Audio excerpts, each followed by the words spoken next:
When you think of Ozempic, a lot of things come to mind. Specifically, in the past few years, Ozempic has become popular for its major weight loss results highlighted on social media platforms like TikTok or Instagram. Over the past few years, data has been gathered and concluded that, quote, HbA1c and body weight fell by an average of 0.77% and 13.3 pounds, respectively, while at 3 years they were down by 0.43% and 12.9 pounds.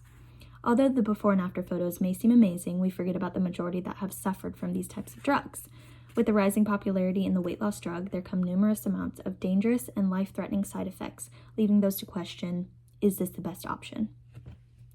Since the drug was approved by the Federal Drug Administration, or FDA, in 2017, thousands of dosages have been prescribed. But what many do not know is the drug was actually a diabetes medication. Type 2 diabetes is a constantly growing condition in America, resulting in the need for glucose-regulating medications. So, what is diabetes?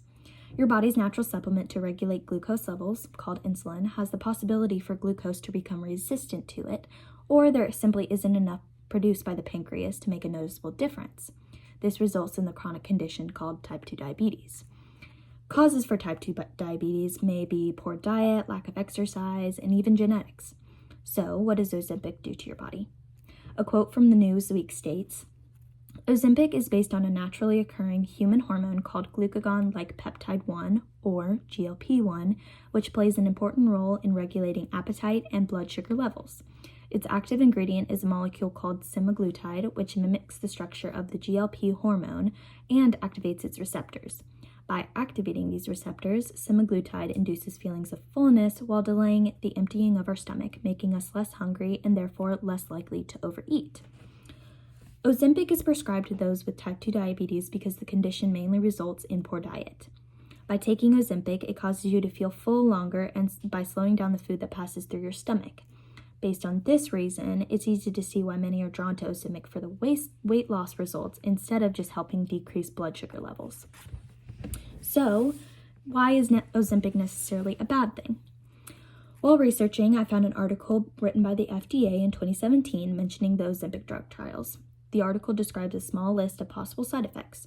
The list includes low blood sugar, inflammation of the pancreas, and allergic reaction, along with the more common side effects of nausea, vomiting, and constipation. In contrast, as of 2024, the official Ozempic website has now added an obvious alert to potential side effects. The extensive list now includes thyroid tumors, cancer, pancreatitis, kidney failure, and other life-threatening issues. This is the result of an ongoing lawsuit filed by Paul Bronston against Ozempic. The lawsuit claimed that these companies failed to mention possible side effects, specifically gastroparesis, a condition in which Bronston suffered from.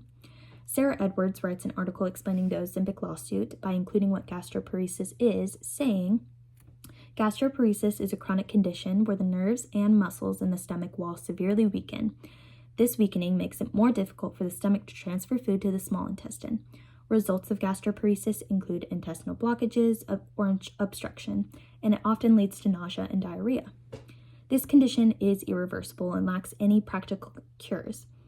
It's only by the surgical removal of a gallbladder will this condition possibly resolve. So, what do we do now? These companies are aware of these lawsuits, but downplay the severity of the problems that Ozempic creates.